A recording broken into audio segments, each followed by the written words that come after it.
Hello all, welcome back to story Walt. నేను మీ ఫర్హానా. ఒకవైపు అమ్మ ఆరోగ్య పరిస్థితి మరింత దిగజారుతుంది. మరొక వైపు రాజారావు ఉద్యోగం కూడా అంతంత మాత్రంగానే ఉంటుంది. 2 నెలల నుంచి ఎవరికి ఎలాంటి జీతం అంటూ దొరికి ఉండదు. మధ్యలో వచ్చిన లలిత నుంచి కూడా ఎలాంటి సహాయం లేదు. తను కూడా ముందులాగా రాలేకపోతానని చెప్తూ ఉంటుంది. వారి జీవితాలు ఇంకా ముందుకు ఎలా సాగుతున్నాయో తెలుసుకోవాలంటే కథ వినాల్సిందే. మానవ జీవితంలో పట్టుకున్నదల్లా బంగారమయ్యే రోజులంటూ ఉంటావని, అదేవిధంగా పట్టిన బంగారమల్లా మన్నయ్యే రోజులు కూడా ఉంటావని నగ్న సత్యంలోని 2వ అనుభవం తీవ్రంగా ఎదుర్కొంది. ఒకటి కాకుంటే మరొకటి ఏదీ కలిసి రాలేదు. ఇప్పుడు ఈ దైన్యావస్థలో ధన సంపాదన మార్గం తెలియదు. ఇల్లు కదిలి బయట ప్రపంచంలో కాలు పెట్టేందుకు తల్లడిల్లిపోయేంత బాధ, తోట్రుపాటు కలుగుతుంది. అందుకని ఇంట్లోనూ ఉండలేడు. రోగిష్టి తల్లికి ఎదురుగా నిస్సహాయ స్థితిలో దీపశిఖ బారి నుంచి పారిపోలిన శలభమయ్యాడు తను. ఏం చేయాలి, ఎలా రోజులు గడుస్తాయి మొదలైన 1,00,000 ప్రశ్నలు ఉక్కిరిబిక్కిరి చేసినాయి. గొప్ప యుద్ధం జరిగి హఠాత్తుగా ప్రశాంతత ఏర్పడినప్పుడు ఈ మార్పు భరించలేనంత బాధను కలగజేసినట్లు ఒక రకం ప్రశాంతతంటూ 4 గోడల మధ్య వేలాడుతున్నప్పటికీ నిశ్శబ్ద వాతావరణం వెనక దాగి ఉన్న భీకరత్వం, క్రూరత్వం తనకు గుర్తు రాకుండా ఉండటమూ లేదు. విశాల విశ్వంలో తనకెవ్వరూ లేరు. మానవజాతికి ఏమన్నా చేసి ఉంటారనుకోవటం శుద్ధ పొరపాటు. ఆ చేసుకున్నామనుకున్నది తమకు తామే చేసుకున్నారు, కానీ ఇతరులకు కాదేమో. ఈనాటి తన ఏకాకితనానికి తాను మహాసముద్రంలో మునుగుతుంటే గట్టు మీద నిలబడి వినోదించే ప్రపంచం ఎంత బాధాభావమో అర్థమైంది. కాదేమో, ఈనాడు ప్రపంచం తనకు సహాయపడలేదని, తనను రక్షించలేదని ఈ పిచ్చి ఊహలకు తావిస్తున్నాడేమో. ఎందుకంటే తన నుంచి వీసమెత్తు సహాయాన్ని ఆపేక్షించకుండా జీవిత సర్వస్వాన్ని ధారపోసిన మాతృమూర్తి ఎదురుగా ఉంది. అదేవిధంగా పరోక్షంలో లలిత ఉన్నది. చూస్తూ ప్రపంచాన్ని దుమ్మెత్తిపోయడం తన బలహీనత్వం కాక మరేమిటి? ఈ 2 రోజుల్లోనూ అమ్మ ఎంత దిగజారిపోయిందో చూస్తుంటే పిచ్చెక్కుతున్నట్లు అనిపిస్తుంది. ఆమె తన ఆరోగ్యం కన్నా కొడుకు ఎలా బతుకుతాడనే మీమాంసతో మానసికంగా పతనమైపోతుంది. ఇలాగే మరికొద్ది రోజులు గడిస్తే తిరిగి కోలుకోగలదా అని అనుమానం వేధిస్తుంది. అయితే తాను ఏం చేసి కష్టాన్ని గట్టెక్కగలడు? పూర్వం ఆఫీస్ అంటూ ఉండి బాధ్యతలో ఉన్న మార్పు అంటూ ఉండటం వల్ల మనసు పొందే పీడనలో కాస్త భేదం అంటూ ఉండేది. కానీ ఇప్పుడు అమ్మకు ఎదురుగా 24 గంటలు గడపడం, క్షణానికి జీవితం మీద వెగటు పుట్టేట్టు చేసుకోవటంగానే రూపొందుతుంది. 3వ నాడు సాయంత్రం లలిత వచ్చింది. తనను పలకరించకుండానే అమ్మ దగ్గర కూర్చొని ఆ మాట ఈ మాట మాట్లాడింది. పూర్వం అమ్మలో కలిగిన నిరాశ లలిత ఉన్నంతసేపు కనబడదు. కానీ అమ్మను బతికించుకునేందుకు లలిత సహాయాన్ని వ్యక్తిగతంగానూ ఆర్థికంగానూ కూడా తాను కోరలేడు. తనకు అందిన ఆనందం మధ్య నమూనాకు దొరకటం ఎంతో బాధావహమైంది. అసలు లలిత ఇటువైపు రాకుండా ఉంటే ఈ కూపంలోనే కుళ్ళి తాడో పేడో తేల్చుకోవటం జరుగుతుంది. ఆమె రాక వల్ల కొత్తగా తాత్కాలికంగా వాతావరణంలో మార్పు వచ్చినా మెరుపుల్ని నమ్ముకొని తెలియని భయంకరారణ్యంలో ప్రయాణించడం లాంటిదే అవుతుంది, కానీ వేరే కాదు కదా. చీకటి పడుతుండగా లలిత వెళ్లేందుకు సిద్ధమైంది. చాలాసేపటి నుంచి తాను ఆమెను పరిశీలించి చూడలేదు, కానీ ఇప్పుడు చూస్తే ఆమెను కూడా ఏదో వ్యధ బాధిస్తూనే ఉన్నదనిపించింది. తనలాగే బాధపడుతున్న వాళ్లను తను తేలిగ్గా గుర్తించగల స్థితిలో ఉన్నాడిప్పుడు. అయితే ఈ బాధల్ని ఎవరికి వారుగానే అనుభవించడం అత్యుత్తమ పద్ధతి అని కూడా తనకు తెలుసు. కిందటిసారి ఆమె రావటానికి గురించి కాస్త గట్టిగా మాట్లాడడం వల్ల తనను పలకరించకుండా తన మీద అలిగి ఉండవచ్చు. తన ప్రస్తుత సమస్య ముందు మిగతావన్నీ అల్పమవటం వల్ల దాని గురించి పట్టించుకోలేదు. పూర్వం వలె లలిత వచ్చిందంటే ఆనందంతో హృదయం గంతులు వేయటం, ఏదో పెన్నిధి దొరికినట్లు భావించగలిగే స్థితికి తానిప్పుడు అతీతుడయ్యాడు. వెళ్ళబోతు లలిత, మాస్టరు, మీ పుస్తకాలు తీసుకురావటం మర్చిపోయాను అంది, చేసిన తప్పును మన్నించమనే ధోరణిలో. అసలే తనకు చిరాగ్గా ఉంది. అందులోనూ పుస్తకాల సంగతి తాను ఇప్పుడు పట్టించుకోలేదు. ఈ వంకతో లలిత మరోసారి తుఫానులే వచ్చి పడుతుందేమోననే కొత్త భయం కూడా పీడించసాగింది.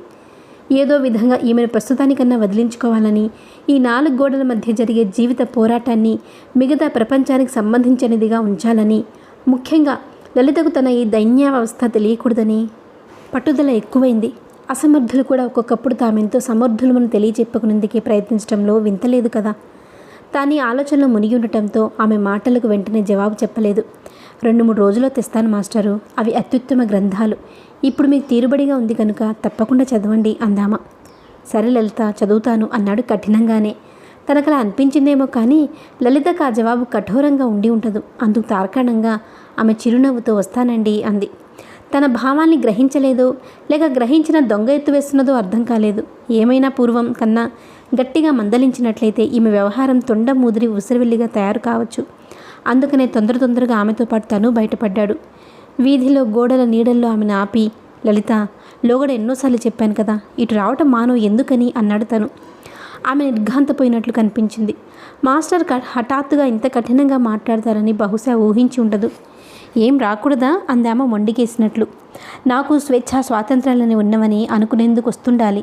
మీ గురించి రావటం లేదని ఆ మధ్య చెప్పాను. మరి మీకు కష్టం దేనికి? లలిత వ్యక్తిత్వం కలదని తనకు తెలుసు. ఆమెను కదిపి వాదించినందువల్ల తన ఓటమిని కోరి వరించినట్లవుతుందని తెలుసు. అయితే ఆమెకు అర్థమయ్యేట్లు ఇదంతా ఆమె మేలు కోరికేనని తెలియచెప్పేందుకు తనకిప్పుడు శక్తి చాలదు. అదీ కాక తెలియని వ్యక్తులకు తెలియచెప్పవచ్చు, కానీ తెలిసి కూడా తెలియనట్లు నటించే వారికి చెప్పటం మాటలా? అందుకనే, లలిత, నీకు అన్నీ తెలుసు. ఇక్కడికి రావటంలో ఎంత కీడు ఉన్నదో నేను చెప్పనవసరం లేదు అన్నాడు. పోనీండి, నేనెంత తెలిసిందానన్నారు కనుక ఆ కీడేమిటో నేనే భరిస్తాను అని విసిరికొట్టిందామ. నిర్ఘాంతపోవటం ఈసారి తనవంతైంది. ఏం మాట్లాడేందుకు తోచలేదు. ఆమె కూడా కసి తీర్చుకున్న అలసటతో శబ్దమయ్యేట్లు గాలి విడుస్తున్నది. 2 నిమిషాల పాటు వారి నీడలు కదలకుండా పాదుకొనిపోయినవి. మాస్టారు అందామ ఎంతో మృదువుగా ఇంద్రధనస్సులోని రంగులన్నీ ఈమె వ్యక్తిత్వంలో ప్రతిఫలించటానికి మరోసారి గమనించి అంత త్వరగా మారలేని తన ఆసక్తతను అర్థం చేసుకునేందుకు ప్రయత్నించాడు. మాస్టారు, డబ్బెలా తెస్తున్నారు అందామ. తన మేలు కోరే ఏకైక ప్రాణి లలిత రూపాన ప్రత్యక్షమైన ఇలవేల్పుగా తను నమ్మేట్లు చేస్తుంది. కానీ తానెలా జవాబివ్వగలడు? లలిత ముందు తన అల్పత్వం బయటపడటాన్ని ఎలా సహించగలడు? ఆమె తన లోపాలకు బలహీనతలకు నవ్వకపోవచ్చు, కానీ వాటిని తెలియ రాకుండా దాచుకుందామనే వ్యర్థ ప్రయత్నం వేధిస్తూనే ఉంది. గూఢంగా ఉన్నవనుకున్న తన బాధలన్నింటినీ వెలికిలాగి చికిత్స చేసేందుకు సహృదయంతో లలిత ప్రయత్నించినా, ఆమె తనను ఓదార్చేందుకు చూసినా వాటన్నిటినీ ఈ స్థితిలో తాను భరించలేడు. కొంత నిల్వ ఉంది అన్నాడు, పొంగి వచ్చే దుఃఖాన్ని ఎలాగూ తొక్కి పట్టుకుంటూ. వెంటనే మరో అనుమానం మెరిసింది. తను రవణమ్మ గారి దగ్గర ధర్మాన్ని తెచ్చిన డబ్బు సంగతి లలితకు తెలిసిందేమో. అందుకనే ఈ ప్రశ్నల్ని వేసి తన చేత నిజం కక్కించి అంతకన్నా సవ్యమైన మార్గం అంటే తోచింది. చేతనైంది తనే ధర్మం చేయాలని చూస్తుందేమో.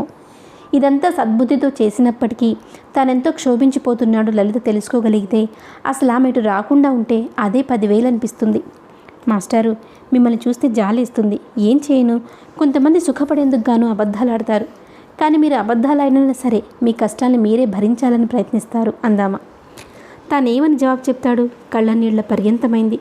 అమ్మ పుట్టింటిని గురించి మేనమామల దగ్గర చెప్పేవాడి స్థితి ఏర్పడింది. మొన్న శర్మగారు కనిపించారు అంది లలిత. ఆయన కూడా పాపం చాలా బాధలు పడుతున్నారు.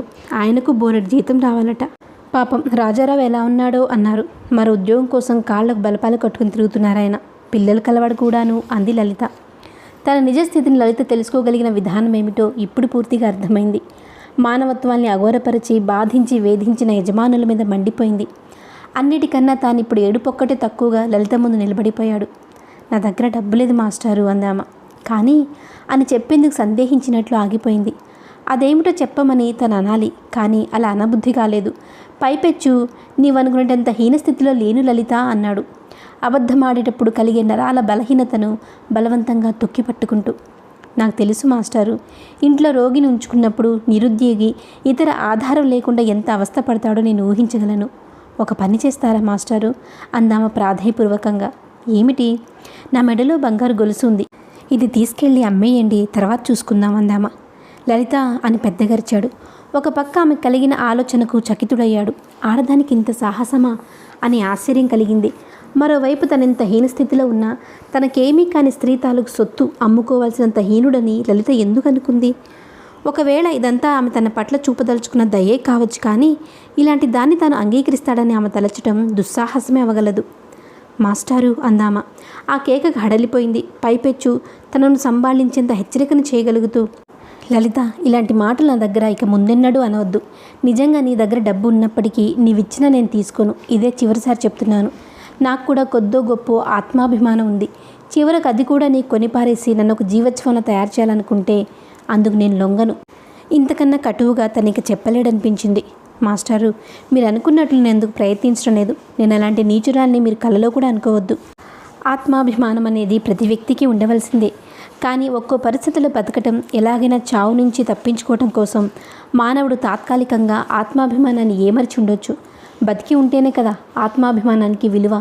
అందుకని ఆ రెంటిని తూచినట్లయితే, లలిత, నాకు నీతులు ఉపదేశించకు, ఇంటికి వెళ్ళు. నా పట్ల నీవు చూపదలిచిన జాలికి కృతజ్ఞుణ్ణి. ఇప్పటికే మానసికంగా ఎంతో గాయపడి ఉన్నాను. నీవు రుణపడి ఉన్నాను. వస్తాను అంటూ చకచకా ఇంట్లోకి వెళ్ళలేక గది ముందు గోడ కానుకొని కూర్చున్నాడు. ఆకాశంలో తళుకున మెరిసే తారలు పరిహసిస్తున్నట్లున్నవి. లలితకు తనంటే ఎంత ప్రేమ! ఆ ప్రేమని ఏ రూపంలోనన్నా సరే బయటపడేయాలని ఎంతెంత ప్రయత్నాలు చేసింది. తానామె ప్రణయానికి అయోగ్యుడు కనుకనే తెలివిగా తప్పుకున్నాడు. అనరాని మాటలని ఆమెను గాయపరిచాడు. తాను గాయపడ్డాడు.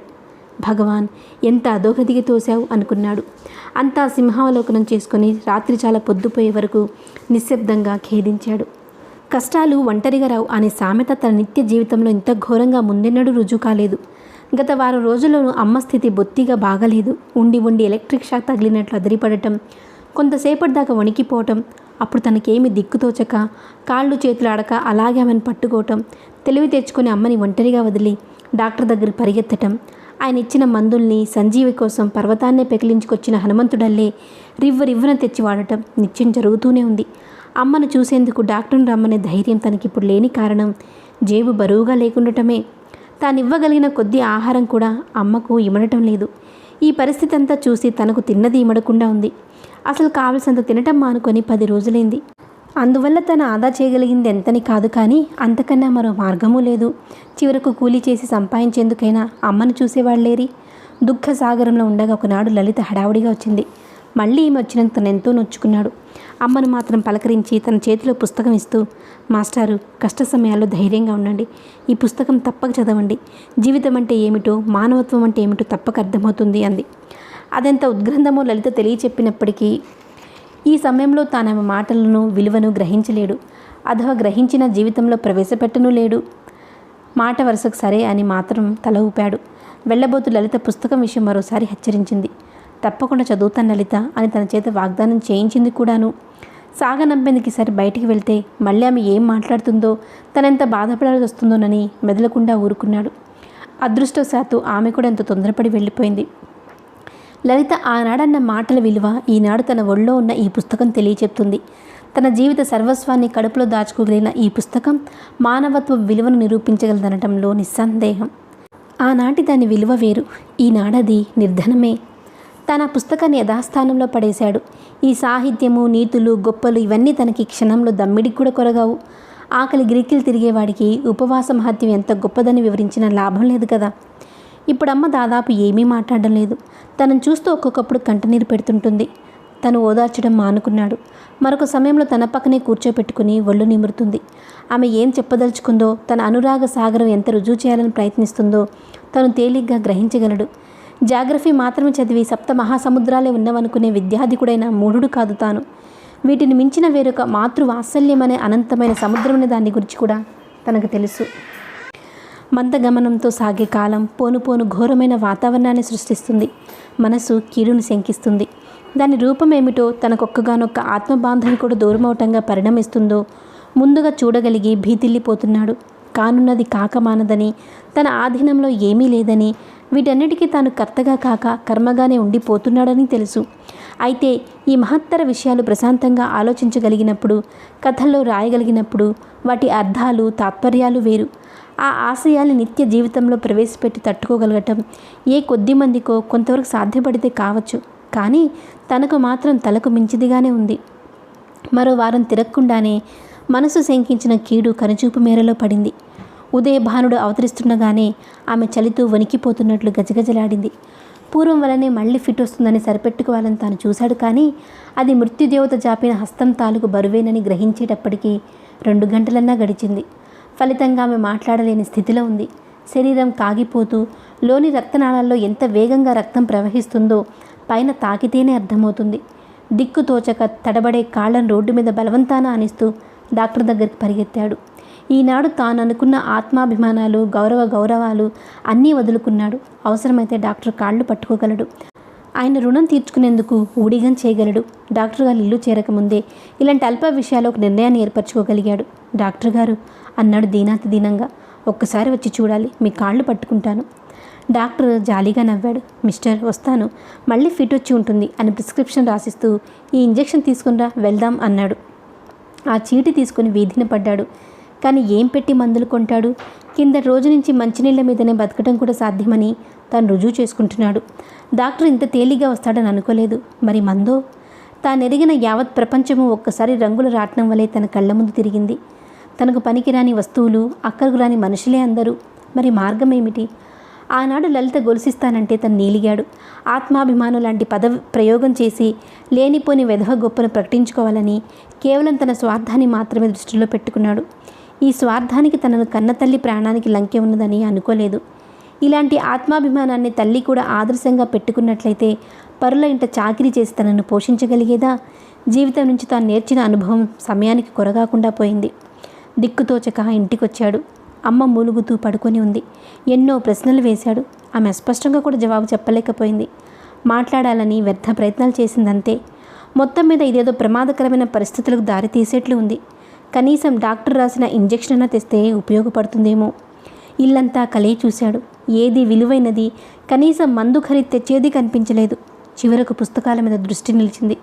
తాను రక్తాన్ని డబ్బుగా మార్చుకొని ఆ డబ్బుతో కొనుక్కున్న పుస్తకాలవి. వాటి విలువను తిరిగి ధనరూపానికి మార్చుకోవాలి. బతికి బాగుంటే ముందెప్పుడైనా మళ్ళీ కొనుక్కోవచ్చు. ముందు వెనుకలు ఆలోచించకుండా ఆ పుస్తకాలన్నీ మూట కట్టాడు. కనీసం 25 రూపాయలన్నా రావచ్చని అంచనా వేసుకున్నాడు. పుస్తకాల్లోని విషయాల తాలూకు విలువతో ఇప్పుడు లెక్కలేదు, తూకంతోనే. అమ్మా, ఇప్పుడే వస్తాను అన్నాడు. ఆమె ఏమీ మాట్లాడలేదు. ఏ భావమో అర్థం కానట్లుగా శూన్య దృక్కుల్ని ప్రసరించింది. ఆమె ఏ బాధల్ని అనుభవిస్తుందో ఆలోచిస్తూ కూర్చుంటే ఏమవుతుంది? డాక్టర్ని తీసుకొచ్చి మృత్యువుతో పోరాడేందుకు ఆయన సహాయాన్ని అర్థించాలి. పుస్తకాలు భుజాన వేసుకుని మూర్ మార్కెట్కి బయలుదేరాడు. అసలే నిన్నటి నుంచి భోజనం లేదేమో, నీరసంగా ఉంది. దానికి తోడు పుస్తకాల బరువు ఒకటి. పుస్తకాల బరువు కష్టంగా ఉన్నా ఈ బరువుకు తగిన ప్రతిఫలం రాగలదనే ఆశ కొత్త శక్తినిచ్చి నడిపించింది. తను మామూలుగా పుస్తకాలు కొనుక్కునే అంగడికి వెళ్ళాడు. వాడు తిరగా బోర్లా వేసి అంచనాలు కట్టాడు. మొత్తంగా 10 రూపాయలకు అడిగాడు. తనకు తల తిరిగిపోయింది. ఇదంతా నిలువుదోపిడి వ్యవహారంగా, అన్యాయం అంటే ఎంత నిశితంగా ప్రయోగించవచ్చో తెలుసుకుంటున్నట్లు అనిపించింది. ప్రపంచం ఇంత నీచమైనదా? అందున తానున్న దీనావస్థలో తనను మొత్తేందుకే వీళ్ళందరూ కుట్ర పన్నుతున్నారా? ఇదంతా పైకి వాగటం వల్ల ప్రయోజనం లేదు సరికదా. తిట్లు కూడా తిని గెంటించబడతాడు. కాదని మరో అంగడికి వెళ్ళాడు. వాడు 8 ఇస్తాన్నాడు. వీళ్ళంతా ఏం మనుషులు? కొన్నప్పుడు కొరివిగాను, అమ్మేప్పుడు అడవిగాను ఉండటం అంటే ఇదేనేమో. మరికొన్ని కొట్లు తిరిగాడు. ఎవ్వరూ ఎక్కువ అడగలేదు. ఒకడు మాత్రం 12 తన దగ్గరికి రమ్మన్నాడు. అంతకన్నా ఎక్కువ వస్తే అమ్ముకోవచ్చన్నాడు. తన దగ్గర బేరాలు పనికిరావన్నాడు. తను చాలా ఖచ్చితం కనుక ఆలోచించుకోమన్నాడు. ఇంకా వాడు వాగిన అనేక ధర్మపన్నాలు కంపరంగా ఉన్నవి. ప్రాణ సమానంగా చూసుకునే ఈ సాహిత్యాన్ని ముష్టి 12కి అమ్మేయటమా, లేక ఇంటికి మోసుకొని పోవటమా అని ఆలోచిస్తూ కూర్చున్నాడు. పుస్తకాలమ్మే వాడికి సాహిత్య సేవకుని వలె అభిమానం ఏముంటుంది? 10 మంది అడిగేదే విలువైనదని వాడి అభిప్రాయం. ఈ ఆలోచనలకు అంతేమిటి? ప్రాణ సమానమైన సాహిత్యం కన్నా ప్రాణమే అయిన అమ్మను బతికించుకోవాలి. కాలం విలువ ఒత్తిడి చేస్తుంది. గుండె ధైర్యం చేసుకున్నాడు. చేయరాని పని చేసేటప్పుడు అవసరమైన తర్కాన్ని చెప్పుకొని మనసును సమాధానపరుచుకున్నాడు. పుస్తకాలు కట్టగా వాడికిచ్చి 12 రూపాయలు తీసుకుని బయటకు ఉరికాడు. సరాసరి డాక్టర్ దగ్గరికి వెళ్దామనుకున్నాడు. కానీ ఇల్లు వదిలి కనీసం 2 గంటలన్నా అవుతుంది. అమ్మను ఒకసారి చూసి వెళ్ళటం మంచిదనిపించింది. జేబులో ఉన్న డబ్బు జీవితంలో పిరికి పడిపోతున్న తనకు కొంత బలాన్ని కూర్చింది. హుటాహుటిగా గదిలోకి చొరబడ్డాడు. అమ్మ దగ్గరికి వెళ్ళాడు. ఆమె నిద్రపోతుంది. కాసేపు అలసట తీర్చుకుంటూ ఆమె దగ్గర కూర్చున్నాడు. ఒకసారి ఆమెను పలకరించి మరీ వెళ్దామనుకున్నాడు. నిద్ర నుంచి లేపటమా మానటమా అని ఆలోచించాడు. ఆమె వైపు చూస్తే శరీరం మీద అక్కడక్కడ రక్తం కనిపించి అదిరిపోయాడు. పరిశీలించి చూస్తే చర్మంలో నుంచి బయటపడిన సన్నని రక్తపు కాల్వలు ఎండిపోయి ఉన్నవి. అటుపక్క చీమలు కూడా ఎక్కినవి. శరీరం ముట్టుకుంటే మంచుగడ్డంత చల్లగా ఉంది. ఆమెను కదిపాడు. ఎంతో ఆతృతగా అమ్మా అమ్మా అని పిలిచాడు. ఆమె శాశ్వత నిద్రకు లోనైందని నిర్ధారణ చేసుకునేటప్పటికీ కనీసం 4 నిమిషాలన్నా పట్టి ఉంటుంది. అసలేమీ అర్థం కాకుండా గజిబిజిగా ఉంది. ఏడుపు కూడా రానంతగా దిమ్మెరపోయాడు. తాను కలిగినంత ఘోరం కీడు జరుగుతుందనుకోలేదు. ఈ షాక్కి తోడు ఆహారం మెరుగని శరీరానికి శోష వస్తున్నంత పనవుతుంది. ఆ మగత నుంచి వదిలించుకొని బయటపడ్డాడు. మళ్ళీ అంతా అర్థం చేసుకున్నాడు. తనింత దురదృష్టవంతుడు. చివరకు కన్నతల్లి కడసారి గడియల్లో కూడా ఆమె దగ్గర ఉండలేకపోయాడు. ఆమె తన కోసం గదంతా వెతికి ఉండాలి. మాట పడిపోయింది కనుక అంతరాంతరాలలో ఘోషించి తన దీనాలాపనలకు ఫలితం ఉంటుందేమోనని నిరాశతో అంతటా కలయి చూసి ఉండాలి. తనని ఈ లోకానికి వదిలి వీడలేక ఎంత బాధపడి ప్రాణం విడిచి ఉంటుందో. లేక తనను కడసారి చూసేందుకైనా ఆమె ఆత్మ ఇంకా ఈ గదిలోని తారట్లాడుతూ ఉందా? ఈ తలుపు రాగానే పిచ్చిగా కంటికి కనపడని ఆ ఆత్మ కోసం ఆశతో గదంతా కలిగి చూశాడు. అదే పిచ్చి నమ్మకంతో మాతృదేవి పాదాల మీద తల అంచి వెక్కి వెక్కి ఏడ్చాడు. విధి ఇంతకన్నా కఠినంగా తన పట్ల ప్రవర్తించలేదు. ఇక ఆ విధి అంటే ఉండవలసిన భయం తను లెక్క చేయవలసిన అవసరం మరి ఉండదు. ఈ ఫిరంగి దెబ్బకు తాను ఎప్పుడైతే బతికి ఉండగలిగాడో మిగతా తుపాకీ దెబ్బలు ఒక లెక్కలోనివి కానే కావు. మాతృమూర్తి ముందు తనెంత అల్పుడు. తనకి ఈ ప్రపంచంలో మరి బాధ్యత అనేది లేకుండా ఆమె ఈ కష్ట భూయిష్ట ప్రపంచం నుంచి విరమించింది. ఒక విధంగా అమ్మ అదృష్టవంతురాలే. ఒక పక్క ఈ బేదరికంతో కుళ్ళుతూ, ముఖ్యంగా తన ముద్దుల కుమారుని దీనస్థితి కుంగిపోతూ, ముసలితనంతో ఆమె బతికి సుఖపడేదేముంది? కేవలం తనే దురదృష్టవంతుడు. చివరకు అమ్మకు వైద్యం కూడా చేయించలేని అసమర్థుడు. తన స్వార్థం కోసమై ఆమె ప్రాణాన్ని బలిపెట్టిన నీచుడు. తనను తాను భరించుకోగలగటం ఆశ్చర్యంగానే ఉంది. సరిగ్గా 20 సంవత్సరాల క్రితమే అమ్మ కడుపులోంచి తాను ప్రపంచంలోకి పడ్డాడు. కానీ ప్రపంచం తనను ఇనుప ముక్కలతో పొడవనివ్వకుండా అమ్మ కడుపులోనే దాచుకుంది. ఇప్పుడు అమ్మ ఈ ప్రపంచాన్ని వీడటంతో తనకు కొత్త జన్మ వచ్చింది. ఆమె బతికి ఉన్నన్నాళ్ళు ప్రపంచం ఎంత ఘోరమైనదో తనకు తెలియనివ్వలేదు. అందుకని బతికేందుకు అవసరమైన శక్తి సామర్థ్యాలను తాను పొందలేకపోయాడు. ఇప్పుడు ఆమె మరణంతో తాను ఒంటరిగాడై ప్రపంచంలో పోరాడి గెలుచుకునే తీరాలి, లేదా ప్రపంచాన్నే వీడాలి.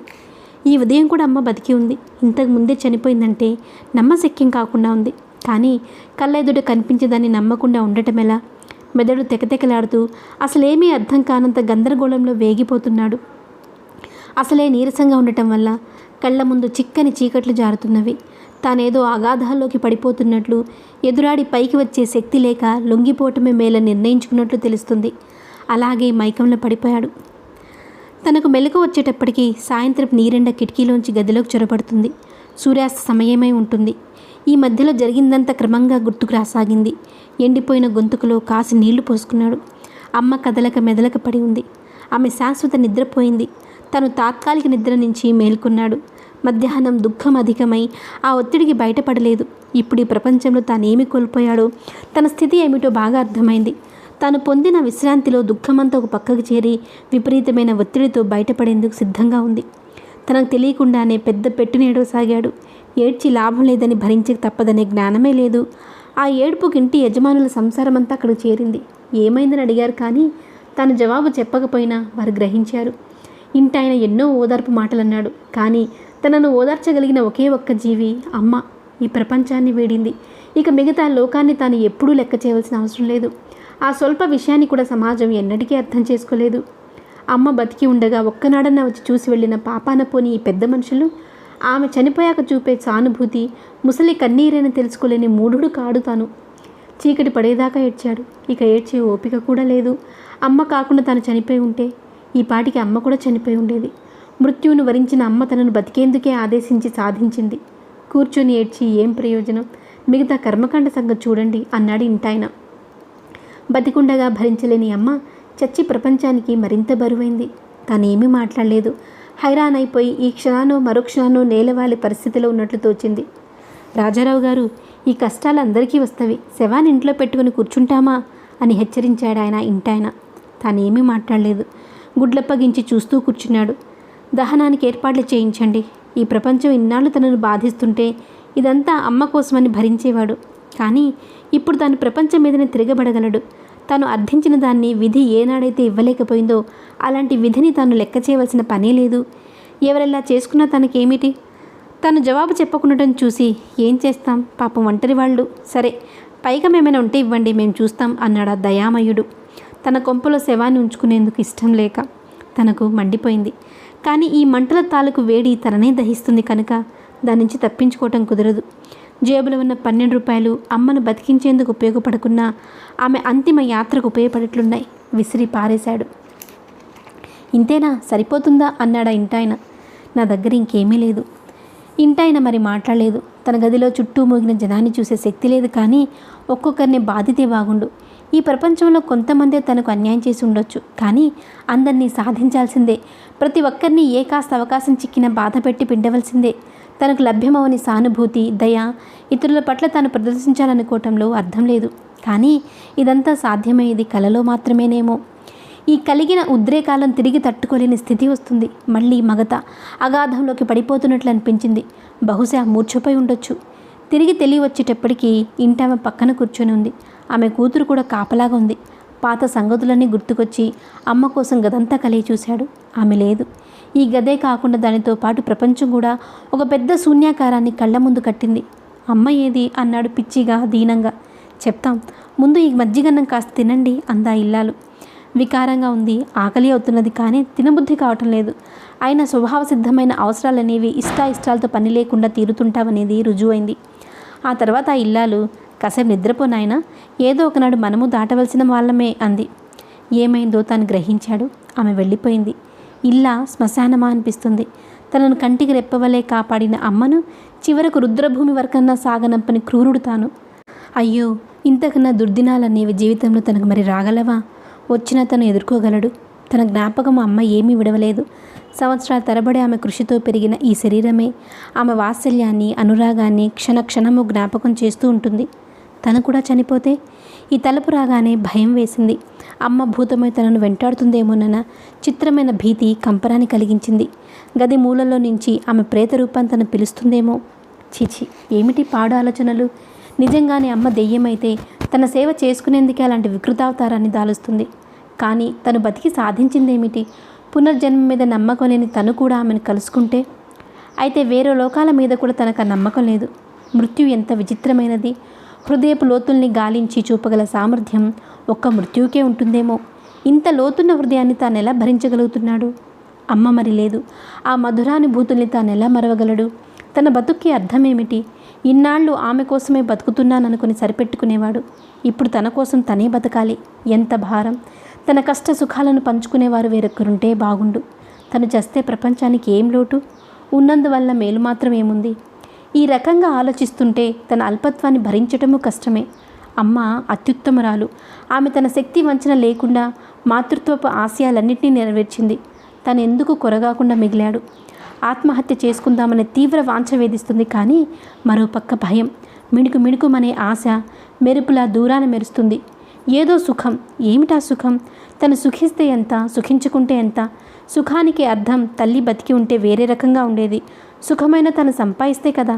ఎలా సంపాదించటం? అనేక ఊహలు ఊకొమ్మడిగా వచ్చి పడినాయి. దొంగతనం మొదలు హత్యలు చేయటం వరకు తను ఎందుకు పాల్పడరాదు? ఎలాగైతేనేం ఆ ధనాన్ని చేగించుకుని ఈ ప్రపంచాన్ని మార్చి పారేస్తే కానీ తనకు మనశ్శాంతి ఉండదనిపించింది. ఏమిటి పిచ్చి? తను ఎవరి మీద ఎగిరిపడతాడు? ఒక విధంగా చూస్తే తను దుమ్మెత్తిపోసే ఈ సమాజమే తనను బతకనిచ్చింది. ఇన్నాళ్ళు తను పెరిగినందుకు అవకాశాలను ఇచ్చింది. తన దురదృష్టం వల్ల కలిసి రాకుంటే అదెవరి తప్పు? ఈ మానవుల్లోని ఎంతో ఉత్తములున్నారు. ముఖ్యంగా లలిత. ఆమె గుర్తుకు రాగానే అమ్మ మరణశయ్య దగ్గర కనీసం ఆమెన్నా ఉంటే ఎంత బాగుండేదనిపించింది. ఆమె నుంచి తాను ఎంతో సహాయాన్ని పొందాడు. ఈ జన్మలో తాను ఆమె రుణాన్ని తీర్చుకోలేడు. అయినా అమ్మ లేని తర్వాత ఇక ఈ లలిత లాంటి వాళ్ళని గురించి తను ఆలోచించడం ఏమిటి? ఆత్మహత్య కూడా అర్థం లేనిదే. ఆ పని చేస్తే ఎప్పుడో చేసి ఉండాలి. ఇంత దిగజారాక ఇంకా కిందికి పోతామనే భయమేమున్నది కనుక కాదు. ఈ కష్ట పరంపరంతా ఒక్కసారి వదిలించుకునేందుకు ఆత్మహత్య శరణ్యం. ఆత్మహత్య చేసుకునే వాళ్ళు పిరికి పందులని తాను ఒకప్పుడు అనుకునేవాడు. కానీ అది నిజం కాదు. ఎంత ధైర్యం ఉంటే అది సాధ్యం? తనకిప్పుడు ఆ ధైర్యం లేకనే వెనక ముందు ఆలోచిస్తున్నాడు. నిజంగానే ఇది తన పాలిట కాళరాత్రి. తనను బతకనివ్వదు, చావనివ్వదు. అసలు ఈ రాత్రికి పగలనేదే ఉన్నదా? అనేక సమస్యలు తనను బాధించినవి, కానీ ఇంతగా కుతుకుతలాడలేదు. జీవితమే మిథ్యా, నిస్సారం. ఏమిటో అంతా మనం ఊహించుకుంటామే, కానీ లోతులకు పోయి చూస్తే ఏముంది? ఈ రకం వేదాంతం కూడా మనశ్శాంతినివ్వటం లేదు. అలసట ఒక్కటే తనను కాపాడింది. ఎప్పుడు నిద్ర పట్టిందో తెలియదు. ఎవరో తట్టి లేపుతుండగా మెలకు వచ్చింది. అప్పటికే ఉదయపు టెండ కిటికీలోంచి దూకుతుంది. తన నిద్రల నుంచి మేలుకొల్చేది ఎవరో చప్పున గుర్తుపట్టలేకపోయాడు. నిన్నటి రోజున ఈ ప్రపంచంలోని అన్ని వస్తువులు, అన్ని విషయాలు కలగాపులగమైపోయి ఒకే ముద్దగా తయారైనవి. వాటిని విడదీసుకునేందుకు, తిరిగి తాను మామూలు వ్యక్తి అయ్యేందుకు చాలా కాలం పట్టవచ్చు. నేను బాబు గోపయ్యను అన్నాడా ముసలివాడు. అవును, గోపయ్య. గోపయ్యతో పాటు పద్మనాభం గారింటికి వెళ్ళి తను ట్యూషన్ చెప్పిన రోజులు, నిర్విచారంగా గడిపిన దినాలు, ముఖ్యంగా లలిత స్నేహం మొదలైనవన్నీ గుర్తొచ్చినాయి. ఆ రోజులు మళ్ళీ రావు. రాకపోతే మానే. కానీ ఆ దివ్యానుభూతులన్నా మర్చిపోగలిగితే ఎంత బాగుండు.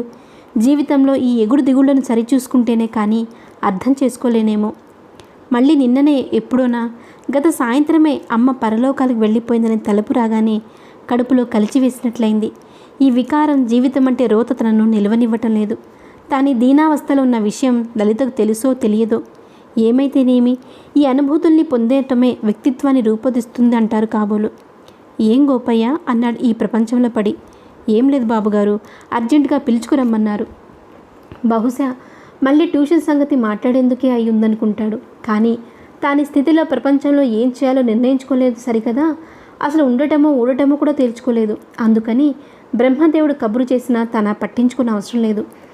ఈ సంగతులన్నీ గోపయ్యకి చెప్పటం అనవసరం. అందుకని గోపయ్య, నిన్న అమ్మ చనిపోయింది అన్నాడు ఆవున్న వచ్చే ఏడుపుని బలవంతాన తొక్కిపడుతూ. ఎప్పుడు బాబు అన్నాడు వాడు. నిన్న మధ్యాహ్నం. పాపం అని గోపయ్య మౌనంగా కూర్చున్నాడు.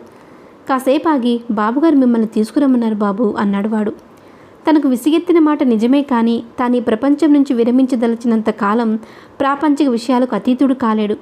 అప్పుడే బాబుగారి గొప్పదనం, తన తక్కువతనం గుర్తుకొస్తున్నాయి. ఆయన మాటల విలువను తన బోటి నిర్భాగ్యులు పాటించి నిర్ణయిస్తున్నారు. గోపయ్య, ఇప్పుడు రాలేను. కాదు బాబు, వెంట పెట్టుకుని రమ్మన్నారు. గోపయ్యకు తన స్థితి అర్థం కాకపోవచ్చు, కానీ పద్మనాభం గారికి బహుశా తెలుసుంటే ఏమైతే అర్థమవుతుందేమో. బయలుదేరండి బాబు అన్నాడు గోపయ్య లేచి నిలబడుతూ. ఇక తనకు తప్పదు. బలశాలురు బలహీనుల ముక్కుళ్లకు తాళ్లు వేసి నడిపించడంలోనే లోకం జరుగుతుంది.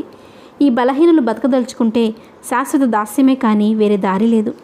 ఇంత అర్ధాంతరంగా పద్మనాభంగా తను ఎందుకు పిలిపించుంటారో అర్థం కాలేదు. అమ్మ పోయిన దుఃఖంలో తను తీవ్రంగా ఆలోచించలేడు కూడాను. మంత్రముగ్ధుని వలె గోపయ్యను అనుసరించాడు. పద్మనాభం గారు కాళ్ళు కాలిన పిల్లి వలె తోటలో పచారు చేస్తున్నారు. ఆయన వాలకం చూస్తే ఏదో తీవ్రమైన సమస్యతో ఊపిరాడనట్లుంది. అల్లంత దూరంలో చెట్ల నీడలో పడక కుర్చీ వేసుకుని రవణమ్మ గారు మామూలుగానే కలలు కంటున్నారు. ఆమె నిద్ర నుంచి లేపటం తన తరం కాదని అనుభవపూర్వకంగా తెలుసు కనుక చూసి ఊరుకున్నాడు. తాను ఆయనకు నమస్కరించాడు. ఆయన కోపంతో రైలు ఇంజినల్లే ఊపిరి వదిలి బుసుకొట్టాడు. రాత్రి అమ్మ పోయింది అన్నాడు తనే ముందుగా. తనకు సానుభూతి ఎక్కడ దొరుకుతుందా అని గాలిస్తున్నాడు. ఆయన వాలకంలో కోపం కొంత తగ్గింది. తనను తను సంభాళించుకుంటూ సరే అని కాస్త ఆగి, లలిత ఎక్కడుంది అన్నాడు. లలిత ఎక్కడుండటం ఏమిటో అయోమయంగా ఉంది తనకు. అసలు ప్రశ్నే అర్థం కాక గుడ్లు తేలేసి పద్మనాభం గారి వంక చూశాడు. ఎక్కడున్నది చెప్పు అన్నాడు ఆయన కఠోరంగా. నాకేం తెలుసు, లలిత నాకు కనిపించే చాలా రోజులైంది. అబద్ధం అన్నారు పద్మనాభం గారు. నాకంతా తెలుసు, వెధవేషాలు వేయొద్దు, అది నీతోనే లేచిపోయి ఉండాలి. దాన్ని ఎక్కడ దాచావో చెప్పు అన్నారు ఉద్రేకపూర్వకంగా. లలిత లేచిపోయిందా? ప్రపంచంలో జరగకూడనివి జరుగుతుంటావంటే తల్లి చనిపోవడం ఒక ఉదాహరణ అయితే ఇది రెండోది. లలిత అలాంటి పని చేసి ఉంటుందంటే తాను కలలో కూడా నమ్మలేడు. అయితే వీళ్ళందరూ పొరబడటమే జరిగి ఉండొచ్చు. పోతే ఆమె ఒకవేళ నిజంగానే అంత నీచానికి ఒడిగట్టినట్లయితే ఆ అదృష్టం తనలాంటి వాడికి పట్టదు. ఎందుకంటే తన బతుక్కి యోగ్యతకు లలిత తనను ప్రేమిస్తుందంటే ఎండమావులో నీళ్లు దొరికినట్లే. మాట్లాడవేమయ్యా, ఎక్కడ దాచావు అన్నారు పద్మనాభం గారు కోప తీవ్రతను సూచిస్తూ. ఇంత విషాదంలోనూ తనకు నవ్వొచ్చింది. నేనా అన్నాడు వికటంగా నవ్వి. నా బతుక్కు ఆమె దాయగలగటమా? అది ఆలోచించాను. ఆమె ఒట్టి చేతులతో వెళ్ళలేదు, 10-12 వేల విలువగల ఆభరణాలతో వెళ్ళింది. నీ దరిద్రమంతా తీరేందుకు అది చాలు కదా. ఇంతకన్నా అభాండం ఏముంటుంది? తన బోటి వాడు బతకటమే సమాజానికి భారమైతే వధించబడటం వల్ల అటు తనకు ఇటు సమాజానికి కూడా మేలు కలగొచ్చు. అంతేకాని ఈ చిత్రవద దేనికి? పద్మనాభం గారు, నాకంత తెలివితేటలు యోగ్యత లేవు. లలిత విషయం నాకేమీ తెలియదు అన్నాను. వాదించి లాభం లేదు. తన వాదనలోని సత్యం కన్నా ధనవంతుల ఆరోపణలోని అసత్యమే బలవత్తరమైనది.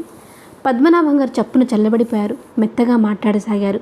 నీకు డబ్బు కావాలంటే తీసుకో, కానీ ఆమె ఎక్కడున్నదో చెప్పు అన్నాడు ఆయన. డబ్బుతో తన తల్లిని బతికించుకోవాలనుకున్నాడు. తీరా ఆమె పోయాక ఆ డబ్బు స్వరూపం ఎలాంటిదో, మానవత్వాన్ని ఎంత నీచానికి దింపగలుగుతుందో తను తెలుసుకోగలుగుతున్నాడు. అంతేకాదు, ధన సంపాదన ఎంత కష్టసాధ్యమైనదని తాను భ్రమించాడో ఇప్పుడు అంత సులభ సాధ్యంగా తోస్తుంది. కానీ తాను మానవుడు, కేవలం మానవుడిగా బతకగలిగితే చాలు. ఈ సమాజం ఆ అవకాశానైనా తనకి ఇవ్వలేదా? నాకేం తెలియదు, నన్ను బాధ పెట్టకండి అన్నాడు తను రోత వేసి. చూడు మిస్టర్ అన్నాడు ఆయన, ఆమె పరువు ప్రతిష్టలున్న వంశంలోది. పెళ్లి కావాల్సింది. తెలుసో తెలియకో కాలు జారినా ఆమెను పతీతం చేసేందుకు నీవు చేతులు ఎలా వచ్చినాయి? అయినా ఇప్పుడంతా మించిపోలేదు. నీకు 4,000 ఇస్తాను. ఇంతవరకు పోలీస్ రిపోర్ట్ కూడా ఇవ్వను కూడాను. అయినా దానికి నిన్నేమి అనను. ఆమె ఎక్కడున్నదో చెప్పు, మా అవస్థ పడి మేమే తీసుకొచ్చుకుంటాం అన్నాడు ప్రార్థనాపూర్వకంగా. పరువు ప్రతిష్టలనేవి డబ్బుకు అమ్ముడయ్యేవి, డబ్బుతో కొనగలిగేవి కూడానన్నమాట. తన దగ్గర డబ్బు లేదు కనుక తనకు ఆ పరువు ప్రతిష్టలు లేవు. లేని దాన్ని నిలబెట్టుకోవాల్సిన అవసరం అసలే లేదు. ఆ పెద్ద మనిషి తలిచేదంతా నిజమైనప్పటికీ ఈ గొప్పింటి రహస్యాలు ఎంత నీచ స్థితిలో ఉంటాయో అర్థమవుతుంది. అయ్యా, నాకేమీ తెలియదు. నా సమస్యలతో నేను చస్తున్నాను. నిన్ననే అమ్మ పోయింది. ఆ విచారంలో ఉన్న నన్ను మీరు ఇలా వెంటాడటం. ఆయన కోపం వచ్చింది. మధ్యలోనే అందుకొని మెత్తగా అడిగితే అవుతుందా? సరేపో, పోలీసులే నీ పని పడతారు. కాకపోతే గోలవుతుందని ఊరుకున్నాను. కానీ ఏం చేస్తాం? బీదరికం ఎంతెంత ఘోరాన్ని చేయిస్తుంది అన్నాడు ఆయన. తన హృదయంలోని అగ్నిగుండం ప్రజ్వరిల్లుతుంది. మరీ ఆయన అన్న మాటలు బీదరికంలో నీచత్వం సంగతి. మరి ధనికుల్లో ఉన్న నీచత్వం ఏమిటి?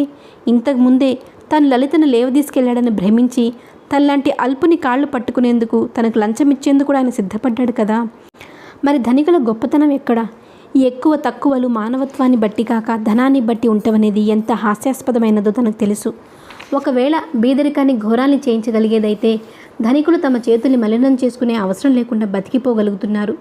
ఈ బురదంతా తలా కాస్త పంచుకొని ఒంటికి పట్టించుకునేందుకు బీదలు సర్వదా సిద్ధంగా ఉన్నారు. ఇంత మేలు చేస్తున్న బీదల్ని ధనికులు ఎందుకు ద్వేషిస్తారు? తానేమీ చెప్పనలేడు. చెప్పిన ఆయన నమ్మేట్లు లేడు. అదీ కాక ఏ నేరము చేయని తనను బెదిరించే వరకు దిగాడు. న్యాయం అనేది ఎక్కడన్నా ఉందేమో కానీ తనకు మాత్రం కనుచూపు మేరలో లేదు. అయినా తను మదన పడటం ఎందుకు? నేను వస్తానండి అన్నాడు నమస్కరిస్తూ. రవణమ్మ గారు చప్పున మేలుకుంది.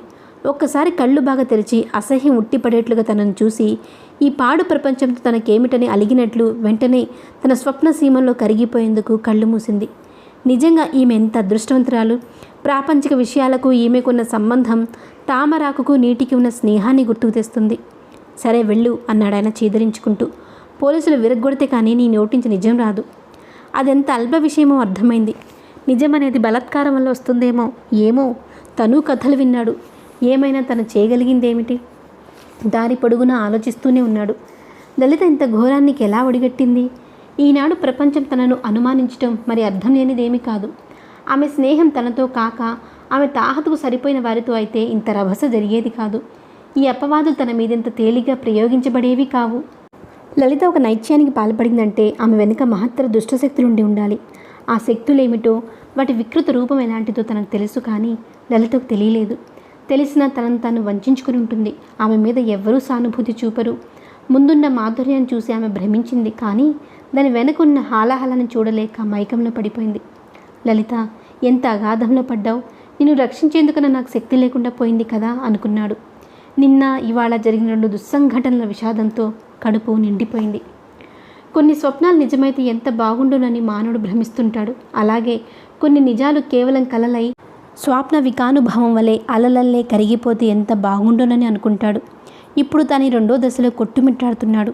ప్రపంచంలో తను కాస్త ప్రశాంతంగా ఉండే స్థలం ఏదన్నా ఉంటే తన గదే. కానీ ఇప్పుడు ఈ గది నరక సమానంగా ఉంది.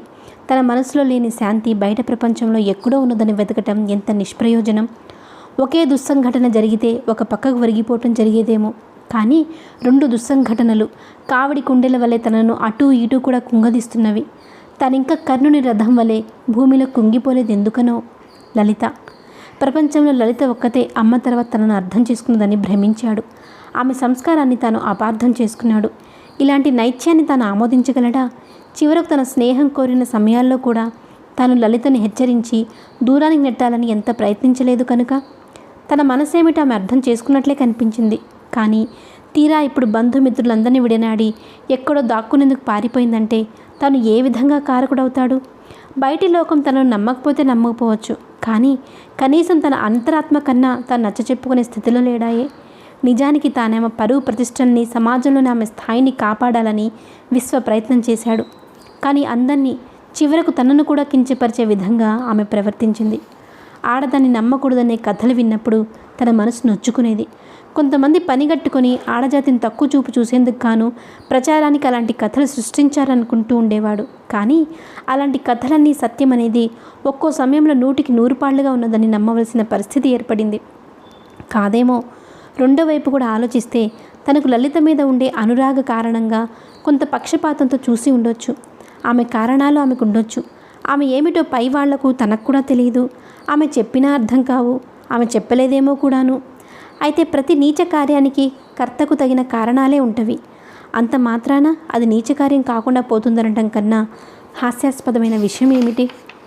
లలిత తెలివిగలదే, కానీ ఆ సమయానికి ఆ తెలివితేటలు ఆమెకు ఉపయోగపడి ఉండవు. ఎన్ని విద్యలు నేర్చినా సమయానికి అవి ఉపకరించుకుంటే ఏం ప్రయోజనం? తాను సమాజం నుంచి బయటపడి స్వేచ్ఛా జీవనం కొరకు ప్రయత్నిద్దామనే స్వాతంత్ర్యేచ్ఛ ఆమెను తరిమి ఉండవచ్చు. కానీ బతికినంత కాలము ఈ ప్రపంచానికి తనతోనూ తనకి ఈ ప్రపంచంతోనూ సంబంధం అనేది విడవడదగే నగ్న సత్యం ఆమెకు తట్టి ఉండదు. చూస్తూ చూస్తూ అగాధంలో పడిపోయింది. తాను మరో అగాధంలో ఉన్నాడు. తామిద్దరూ ఒకే స్థితిలో ఉన్నా ఒకరికొకరు దూరమైపోయారు. అయినా లలితను గురించి తను ఎందుకు బాధపడాలి? తన మీద ఈ ఘోరాపవాదు వేసేందుకు వీలయ్యేట్లుగా ప్రవర్తించింది. లలిత తనకు అసలు జీవితంలో ఎదురుపడనట్లయితే ఆ జీవిత విధానమే వేరుగా ఉండేది. కొన్నాళ్ల క్రితం తనకు టైఫాయిడ్ జ్వరం వచ్చినప్పుడే తన ఈ ప్రపంచాన్ని శాశ్వతంగా వదలటం వల్ల బతికిపోయేవాడు. అలా జరగకుండా తనకు అమ్మకు ఎంతో మేలు చేసే దేవకన్య వలె వచ్చి తన పాలిట దెయ్యమై విరమించింది. బహుశా తనను ఇరుకున పడేద్దామనే దురుద్దేశం ఆమెకు లేకపోవచ్చును. కేవలం స్వార్థంతోనే ఆమె ఈ దుస్సాహసాన్ని చేసి ఉండవచ్చు. కానీ ఎవరి స్వార్థాన్ని వాళ్ళు చూసుకొని ఎవరి సుఖం కోసం వాళ్ళు ఎత్తించి ఉంటే మానవుల మధ్య ఈ స్నేహాలు, త్యాగాలు, సానుభూతులు ఉండేవా? తన స్వార్థాన్ని చూసుకొని పద్మనాభం గారు అనుమానించినట్లు లలితను చెడు మార్గాన నడిపినట్లయితే ఈ అభాండం తాలూకు బాధన్నా తప్పేది. కానీ తానలా చేయలేదే. మరి లలిత తన సంబంధీకుల కష్టసుఖాలను ఆలోచించకుండా ఇంత తొందరపాటుతో ఎందుకు సుడిగుండంలో పడింది? లలిత ఎక్కడున్నదో తెలిస్తే వెళ్ళి ఆమె పాదాలపై పడైనా సరే ఆమెను తిరిగి ఇంటికి తీసుకుని రాగలడు. కానీ ఈ విశాల ప్రపంచంలో ఎక్కడని అర్ధబలం, అంగబలం ఉన్న ఆమె కుటుంబీకులకే ఆమె అంతు చిక్కలేదు. ఇక తనలాంటి ఏకాకిగా ఆమె కనిపిస్తుందా? యాదృచ్ఛికంగా తనకెదురైతే జీవితంలో ఒక సత్కార్యాన్ని చేయగలిగాననే ఆత్మతృప్తికి పొందేందుకైనా సరే ఆమెను బతిమాలి భంగపడి వాళ్ళకు అప్పచెప్తాడు. తనకెందుకు ఈ లోకసేవ? ఎవరో చేతులు కాల్చుకునే వాళ్లకు అడ్డం పట్టడం వల్ల తన చేతులే కాల్తవి. తాను ఆమెతో మాట్లాడటానే సమాజం సహించదు. దాని వెనుకున్న సదుద్దేశం సంగతి ఎవరికీ అక్కర్లేదు. చీకటిని చూడగలేనంత స్పష్టంగా వెలుగును చూడలేకపోవటం సమాజం తాలూకు లోపమే. కానీ తాను ఆ లోపాన్ని సరిచేయలేడు. ఇప్పటి వరకు అమ్మ బతికి ఉండి ఈ సంగతి విన్నట్లయితే గుండె పగిలి మరణించేది. ఒక విధంగా ఆమె అదృష్టవంతురాలు. తన బాధ్యతల్ని సక్రమంగా నెరవేర్చి కన్నుమూసింది. ఇక తనెలా బతికినా, ఎన్ని అవస్థలు పడినా, ఎన్ని అపనిందల్ని భరించినా తన కోసం కన్నీరు కార్చే ప్రాణి లేదు కనుక ఆమె బాధపడుతుందే అనే బాధ తప్పుతుంది. తన బతుకును తనకే అప్పగించిందామా. తనెక్కడ ఉన్నాడో తనే పూర్తిగా ఇంకా తెలుసుకోకముందే ఎదుట 2 విగ్రహాలు ప్రత్యక్షమైనవి. కళ్ళు బయలు కమ్మి ఉండటం వల్ల అమ్మను, లలితను మనసు ఒక క్షణం భ్రమించింది. కానీ కళ్ళు పూర్తిగా తెరిచి చూస్తే ఒకరింటి యజమాని, రెండవరు ధర్మాన్ని 4 పాదాల మీద నిలబెట్టేందుకు పూనుకున్న రక్షక భటుడును. ఈయనే అన్నాడు ఇంటి యజమాని. లేవయ్యా, ఇన్స్పెక్టర్ గారు పిలుచుకురమ్మంటున్నారు అన్నాడు పోలీస్ కటువుగా. తానేదో గొప్ప నేరం చేసినట్లే పోలీసులు అనుమానించడం కాదు, నమ్మటమే. అందుకు తగినట్లుగానే వారు ప్రవర్తిస్తారు. నిజానికి మొదటిసారి పోలీస్ స్టేషన్కి వెళ్ళటం అంటే తను వణికిపోయి ఉండవలసింది. తను నిర్దోషి అయినప్పటికీ దోషిగా నిలబడేందుకే వెళ్ళవలసింది. కానీ ఇప్పుడు ఈ 2 దుస్సంఘటనల ముందు మిగతా విషయాలన్నీ అత్యల్పాలుగా ఉన్నవి. తనను చూస్తూనే ఇన్స్పెక్టర్ హుంకరించాడు. అదృష్టవశాత్తు ఇన్స్పెక్టర్ తెలుగు వాడవటం వల్ల కొంత మేలైంది. తెలుసుగా, గోల్డ్ ఊడగొడతాం, ఎక్కడుందో చెప్పేస్తే పెద్ద మనిషిగా వదులుతాను అన్నాడు ఇన్స్పెక్టర్. వికటంగా నవ్వాడతాను. నాకెలా తెలుస్తుంది? నిన్నల్లా అమ్మ శవం ముందు పడి ఉన్నాను. ఇవాళ తెల్లారు లేచినప్పటి నుంచి లలిత ఎక్కడుందని నన్ను అడుగుతున్నారు. ఇన్స్పెక్టర్ ఒక్క క్షణం ఆలోచించాడు. లోపల వేయిస్తాను, తెలిసిందా అన్నాడు. మహాప్రసాదం ఇన్స్పెక్టర్ గారు అన్నాడు తను.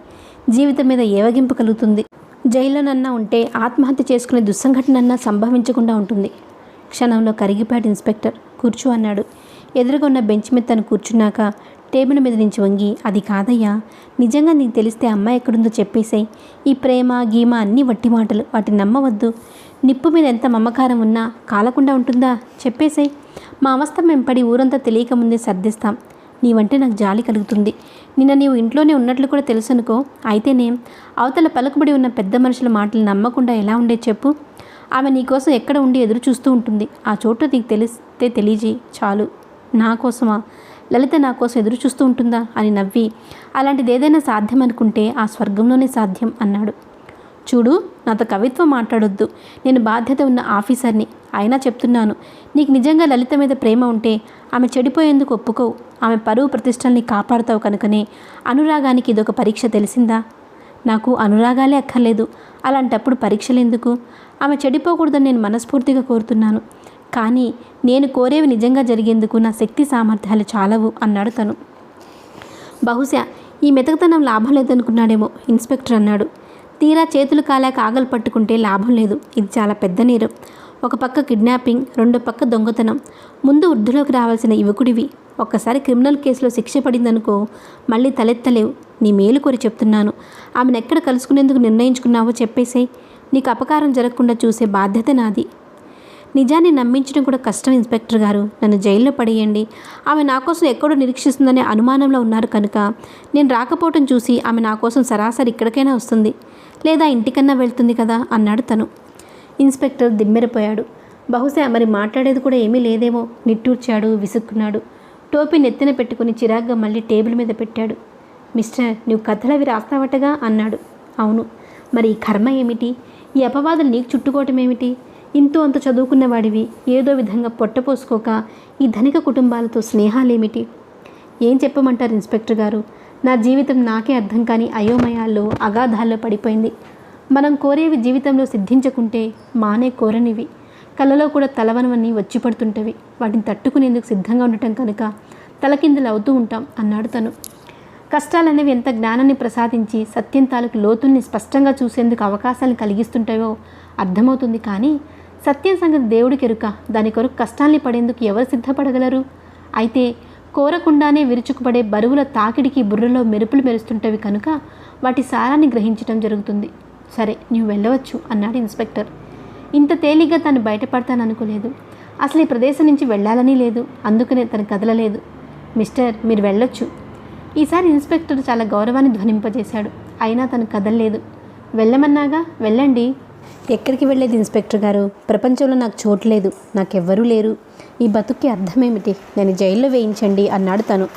కళ్ళు నీరు కమ్మటం వల్ల ఇన్స్పెక్టర్ మొహం స్పష్టంగా కనిపించలేదు, కానీ ఆయన నిట్టూర్చటం చాలా స్పష్టంగా వినిపించింది. ఏం చేస్తాం? జీవితంలో కష్టాలు రాకుండా ఉంటావా? ఓర్చుకోవాలి మిస్టర్, ఓర్చుకోవాలి అన్నాడు ఆయన. ఓర్పు? నాకు ఇంకా ఓర్పు లేదండి అన్నాడు తను కళ్ళు తుడుచుకుంటూ. నాకు ఇక ఆశయాలు కూడా లేవు కనుక బతకటం అనవసరం అనిపిస్తుంది. కాదు కాదు అన్నాడు ఇన్స్పెక్టర్. మిస్టర్, నీకు ఇంకా భవిష్యత్తు ఉంది. ముందు ఎలా ఉంటుందో ఇప్పుడు అనుకోవటంలో అర్థం లేదు. ఆశయాలు ఉంటేనే బతకాలంటే చాలామందికి బతికే అర్హత కూడా ఉండదు, తెలిసిందా? నాకే భవిష్యత్తు మీద నమ్మకం లేదు. వర్తమానం బాగుండనప్పుడు భవిష్యత్తుని గురించి ఏం కలలు కంటాం? అయినా జీవితం అంటే ఇంట్రెస్ట్ లేదు. ఇప్పుడు లేదనండి, అంతే. కవులంటే నాకు గొప్ప అభిప్రాయం ఉంది. వాళ్ళు మానవ జీవిత చిత్రణలో జీవితాన్ని విడదీసి అర్థమయ్యేటట్లు చేయగలుగుతారు. కానీ మీరే ఇలా దిగజారిపోతారేమిటి? భయం లేదు, కాస్త నిలువ తొక్కుకోండి అన్నాడు ఆయన తన భుజం మీద తడుతూ. కరుగ్గా ఉండవలసిన పోలీస్ ఆఫీసర్ మానవత్వాన్ని అర్థం చేసుకునేందుకు ప్రయత్నిస్తూ ఇంత సానుభూతితో మాట్లాడతాడని తను నమ్మలేకపోయాడు. మళ్ళీ ప్రపంచం అంటే నివసించదగింది కాదనే అభిప్రాయం మారుతుంది. ఒక్కో సమయంలో ఒక్కొక్కరు మరొకరిని ఉద్ధరించేందుకు ఎంతగా ప్రయత్నించి జీవోత్సవాలకు జీవం పోసి ప్రమాదాన్ని తప్పించగలిగే కౌశలం ఉండగలదో అని అనిపిస్తుంది. నిలువ తొక్కుకునేందుకు నేను ఊబిలో ఉన్నాను సార్. ఒక పూట కూటికి కూడా లేని స్థితిలో ఉన్నాను. నేను బతకడం వల్ల నాకు సుఖం లేదు, నా చుట్టూ ఉన్న సమాజానికి కూడా భారమే అవుతాను కదా అన్నాడు ఇన్స్పెక్టర్. భయపడకండి, మా ఇంటికి రండి, మీ సంగతి నేను చూస్తానుగా అని అభయం ఇచ్చాడు ఆయన. సింహం కూడా ఒకానొకప్పుడు సాధువుతుందంటే ఆశ్చర్యమేమిటి? తనేమీ మాట్లాడలేదు. శిలా ప్రతిమలే ఉండిపోయాడు. ఆ మధ్యాహ్నం ఇన్స్పెక్టర్ తనని వెంట పెట్టుకొని ఇంటికి తీసుకెళ్లాడు. తనతో పాటే భోజనం పెట్టించాడు. తన గదిలో పడుకోమన్నాడు. ప్రస్తుతం ఆయన భార్య పురిటికిపోయి ఉండటం వల్ల ఇబ్బంది కలగలేదు. మీరు విశ్రాంతి తీసుకోండి, జీవితానికి మరికొద్ది రోజుల వ్యవధి ఇవ్వండి. గాడి తప్పిన బళ్ళు తిరిగి గాడిలోకి పడతాయి.